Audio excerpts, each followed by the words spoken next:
It's not the critic who counts, not the man who points out how the strong man stumbles, or where the doer of deeds could have done them better. The credit belongs to the man who is actually in the arena, whose face is marred by dust and sweat and blood, who strives valiantly, who errs, who comes short again and again, who at the best knows, in the end, the triumph of high achievement, and at the worst, if he fails, at least fails while daring greatly.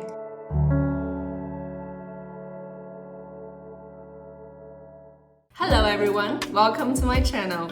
My name is Jing, and in this video, I'm going to talk about the book, The Power of Vulnerability by Brené Brown. I came across one of Brené Brown's talks on YouTube about vulnerability, and it really resonated with me. Then I started searching all of her books on Audible, and I found this one. This is probably one of her earliest books, which is The Power of Vulnerability. I love this book. Brené Brown openly talks about emotions such as love, belongings, shame, guilt, compassion, vulnerability, etc. These emotions are just so powerful, invisible forces in our lives that people usually don't feel comfortable to talk about, but they are so damn important and they have a huge impact in our day-to-day life. What I love about this book is that for every conceptual part, she actually gives a great example to illustrate what she means, and it all makes perfect sense. But I do think, this book has to come to you at the right time in your life.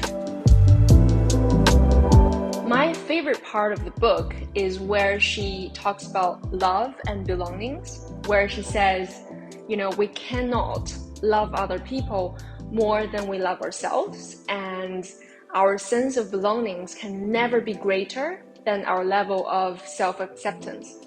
It just made me realize that our relationship with anyone else is always first about our relationship with ourselves, because you simply cannot give what you don't have. If you haven't experienced a deeper level of love for yourself, then you can't give it to other people simply because you're not aware of what that's like. If you haven't accepted yourself for being who you truly are, then you cannot have a deeper sense of belonging with any particular culture or a community. People who have like a deep sense of love and belonging believe that they are actually worthy of love and belonging. The biggest surprise for me is that part that Brené Brown talks about perfectionism. Because in my earlier years, I was like handicapped by perfectionism, and I always thought that perfectionism is just the desire to be the best self.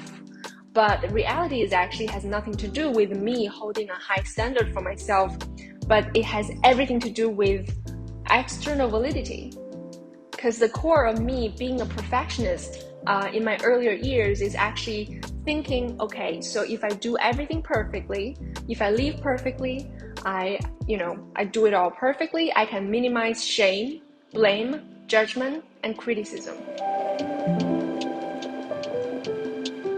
Oh yeah, my biggest epiphany is when Brené talks about what vulnerability really is. She said, vulnerability is actually the most accurate measurement for courage.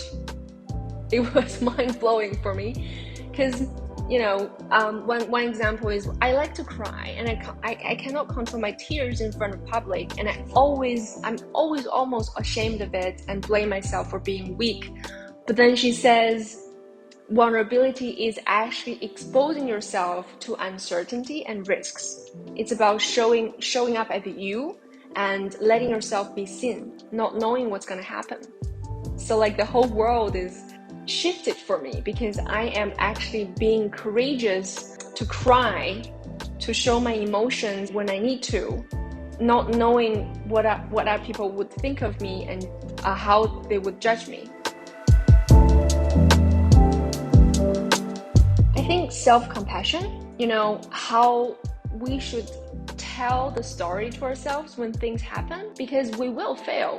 we will fall flat on our face sometimes and begin to hear all the shameful thoughts that we believe about ourselves because we failed. And when we're in this shame, we should talk to ourselves like talking to someone we love, literally, because self-esteem is about knowing that you're flawed and still holding yourself in high regard.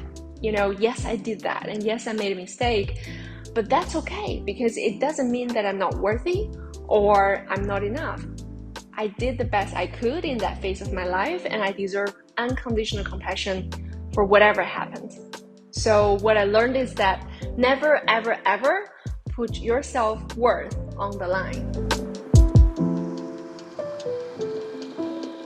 I would love to explore more about intuition, how to cultivate intuition. It appeared here and there for me, but I never managed to really get a hang of it.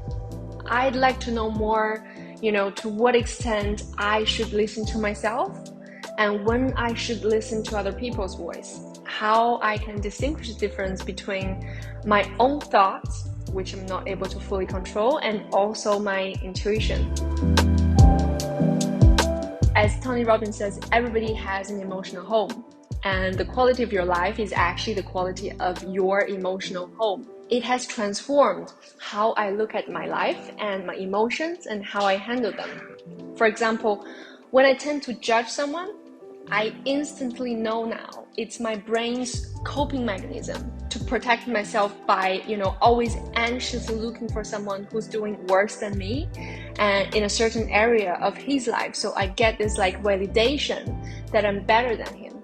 It made me so aware that the reason I judge anybody is actually because I'm not confident enough about myself in that area. I also learned a lot of ways to live more consciously with my emotions, what's behind each emotion and how to cultivate positive ones. For example, how to be calm, how to be authentic, how to set boundaries, and how to allow yourself to be vulnerable. So yeah, it's a good read this week, and I hope you enjoyed my book review. I'll see you next week.